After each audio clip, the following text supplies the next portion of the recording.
جو آیت پاک تلاوت کی گئی اس میں اللہ تعالیٰ نے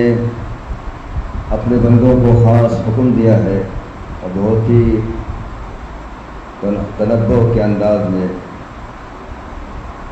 حکم دیا ہے اللہ تعالیٰ نے، اے ایمان والو قوا انفسکم واہلیکم نارا، اے ایمان والو اپنے آپ کو اور اپنے اہل و عیال کو جہنم کی آگ سے بچاؤ۔ 28ویں پارے میں آیت ہے آخر میں، یا ایھا الذین آمنوا قوا انفسکم واہلیکم نارا، اے ایمان والو بچاؤ اپنے آپ کو جہنم کی آگ سے۔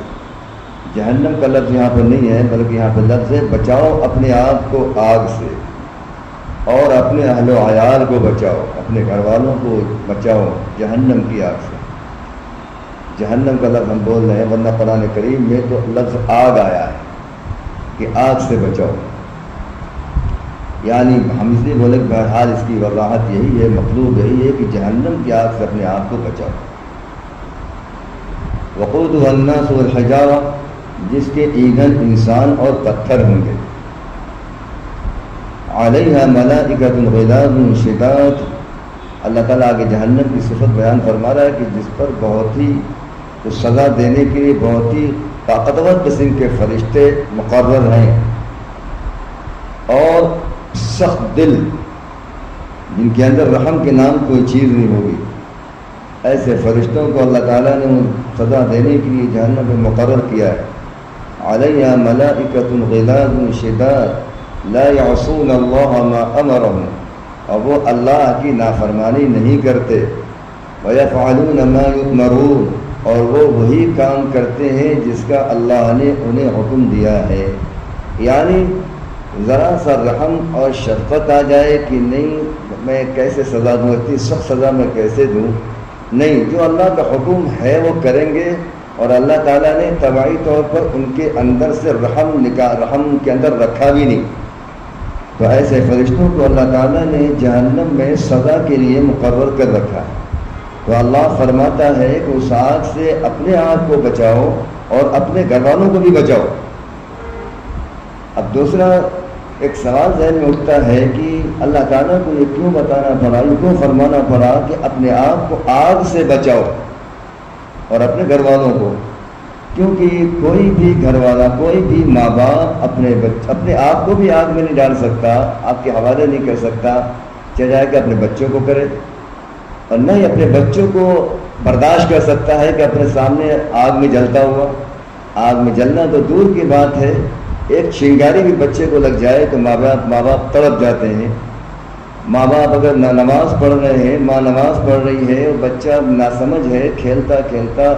اگر وہ کچن میں پہنچ گیا اور وہاں پر یہ ڈر ہے کہ کہیں ایسا چولہا جل رہا ہے، ایسا نہ ہو کہ بچہ ہاتھ لگا دے، اس بات کا اگر امکان ہے 1%، 100% نہیں، 1% بھی اگر اس کا امکان ہے کہ بچہ ایسا کر سکتا ہے تو ماں بے چین ہو جائے گی، نماز کو توڑ کے بچے کو بچائے گی، کچن میں جانے نہیں دے گی، کچن کے قریب آنے نہیں دے گی، کیونکہ 1% اس بات کا امکان ہے۔ تو ماں تو اپنے بچے کو اس حد تک شفقت اور رحمت اور محبت دل میں ہوتی ہے کہ بچے کو آگ کے حوالے نہیں کر سکتی۔ تو پھر یہ اس فرمان کا کیا مطلب ہے؟ اللہ تعالیٰ کو یہ کیوں فرمانا پڑا کہ اپنے آپ کو بھی آگ سے بچاؤ، اپنے گھر والوں کو بھی جہنم کی آگ سے بچاؤ؟ یہ کیوں اللہ کو فرمانا پڑا؟ مطلب یہ ہے کہ اس آگ سے، جہنم کی آگ سے اپنے آپ کو بچاؤ۔ تو جہنم جب اس آگ میں آدمی نہیں ڈال سکتا تو اس آگ میں ڈالنا کیسے گوارا کرے گا؟ اس آگ میں ڈالنا کیسے گوارا کرے گا جو اس آگ سے 70 گنا زیادہ شدید ہوگی، اس کے اندر ٹمپریچر 70 گنا زیادہ ہوگا، 70 زیادہ گنا اس کے اندر حرارت ہوگی، گرمی ہوگی، اور جلانے کی طاقت اس کے اندر 70 گنا زیادہ ہوگی۔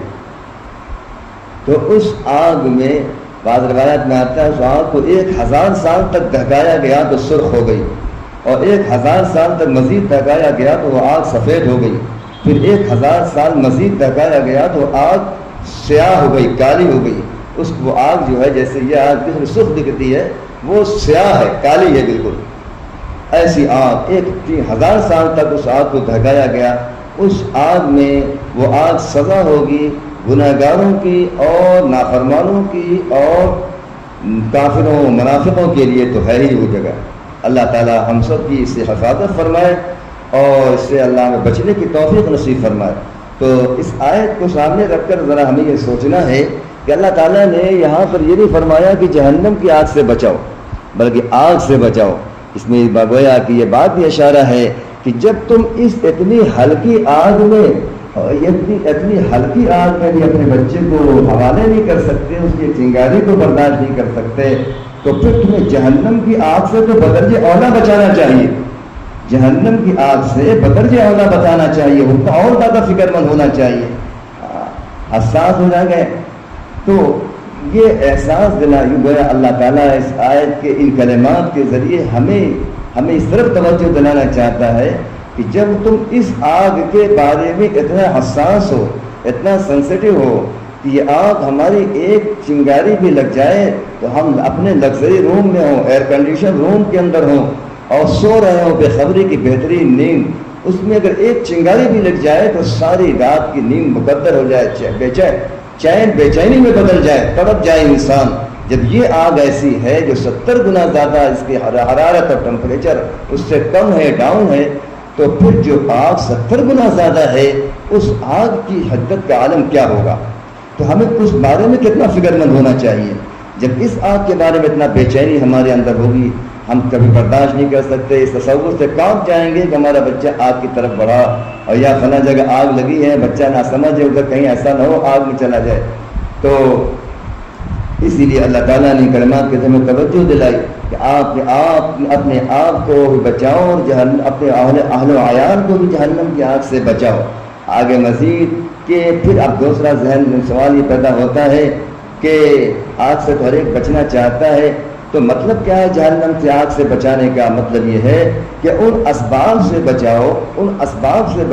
ان عوامل سے بچاؤ جو جہنم تک لے جانے والے ہیں، جن کاموں کے کرنے میں جہنم میں جانا یقینی ہے، ان کاموں سے اپنے آپ کو بھی بچاؤ اور اپنے گھر والوں کو بھی بچاؤ۔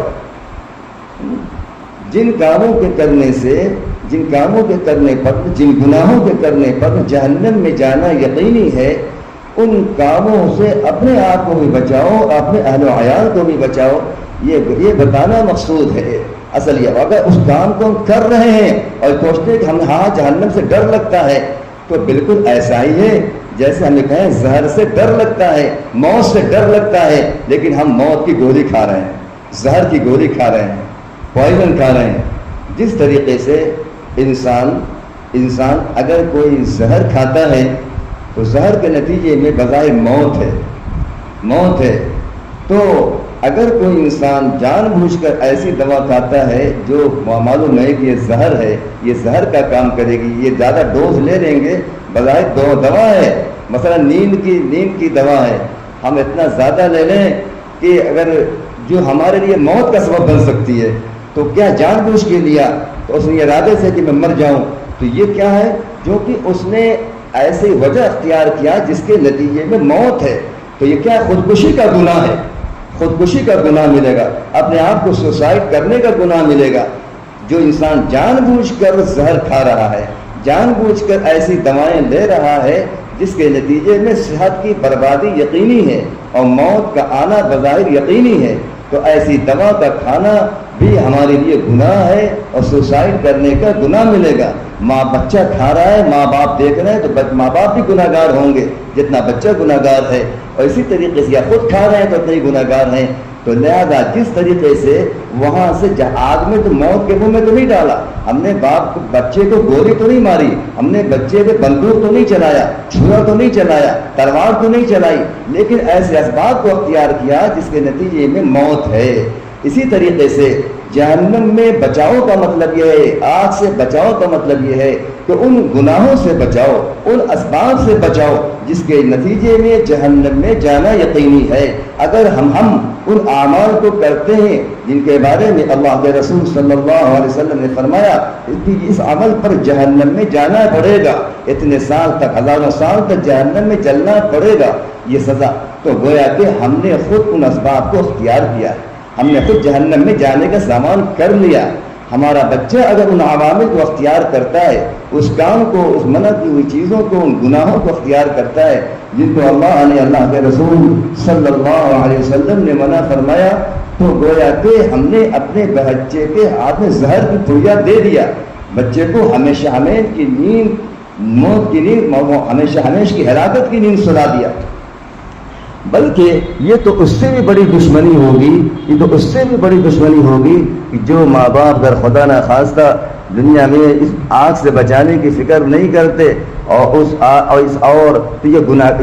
ظالم کہلائیں گے، بددین کہلائیں گے، ظالم کہلائیں گے، جو آگ سے، دنیا کی آگ سے بچانے کی فکر نہیں کرتے۔ لیکن اگر یہاں پر ماں باپ نے پہلو تہی کیا یا اپنے آپ کو بھی، اپنے آپ پر ظلم کیا یا اپنے بچوں پر ظلم کیا، تو یہ ظلم وقتی ہوگا، اس کی تکلیف وقتی ہوگی۔ لیکن اگر وہ پوائزن ہم نے لیا اور جہنم کی آگ سے بچانے کی فکر نہیں کیا، ان اسباب کو، زہر کو، گناہ کے زہر کو نہیں چھوڑا، جس کے نتیجے میں جہنم کا جانا یقینی ہے، جہنم میں جانا یقینی ہے، تو یہ تو انتہائی بڑی دشمنی ہے اپنے اولادوں کے ساتھ بھی اور اپنے ساتھ بھی، کہ ہمیشہ ہمیش کی زندگی کو خراب کر رہے ہیں۔ انسان ایک دفعہ پیدا ہوا، فرمایا، لیکن رہنا ہمیشہ ہمیشہ اس کو دنیا سے منتقل ہوتا ہے، موت کبھی نہیں آنا۔ اللہ تعالیٰ ہمیشہ سے ہے اور ہمیشہ رہے گا۔ انسان کو اللہ نے پیدا کیا ہمیشہ سے تو نہیں ہے، لیکن رہے گا ہمیشہ، رہے گا ہمیشہ۔ تو ہمیشہ اپنے آپ کو تکلیفوں میں، حالات میں، سزاؤں میں اپنے آپ کو دھکیل رہا ہے، جو انسان گناہوں کا مرتکب ہو رہا ہے۔ اس لیے ہمیں اس کی فکر کرنا چاہیے کہ ان اسباب و عوامل سے، ان گناہوں سے، اللہ کی نافرمانی سے، اللہ کی ناراض کرنے والی چیزوں سے اپنے آپ کو اور اپنے اہل و عیال کو بچایا جائے، جس کے نتیجے میں جہنم میں جانا یقینی ہے۔ لہذا سب سے پہلی چیز جو جہنم کی سزا جس کے ملنا یقینی ہے اور ہمیشہ کی سزا جہنم میں ہوگی، وہ ہے کفر، شرک کرنے کا گناہ۔ کفر کرتا ہے، شرک کرتا ہے، یہ گناہ ایسا ہے جس کے نتیجے میں ہمیشہ جہنم میں جلنا پڑے گا، کبھی نکلنا نہیں ہے۔ تو لہذا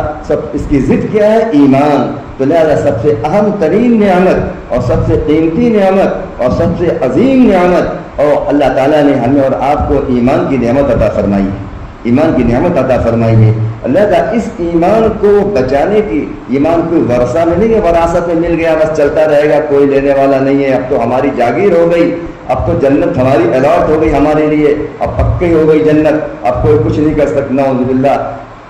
یہ جاہلانہ اور مشرک اور کافرانہ سوچ ہے۔ بلکہ صحابہ کتنا ڈرتے تھے اپنے ایمان کے بارے میں، کتنا ڈرتے تھے۔ انبیاء علیہ السلام دعا فرما رہے ہیں، ربنا لا تزغ قلوبنا بعد اذ ہدیتنا وہب لنا من لدنک رحمہ، اے اللہ ہمارے دل کو ٹیڑھا نہ فرما دے، آپ نے مجھے ایمان دیا، آپ نے مجھے ہدایت دیا، بعد اذ ہدیتنا، ہدایت دینے کے بعد، ایمان دینے کے بعد، اے اللہ میرے دل کو ٹیڑھا نہ فرما، یعنی کہیں آپ کے تعلق سے شک و شبہ نہ پیدا ہو جائے، آپ کی ذات کے بارے میں تردد نہ پیدا ہو جائے، آپ کی معرفت میں کمی نہ آ جائے۔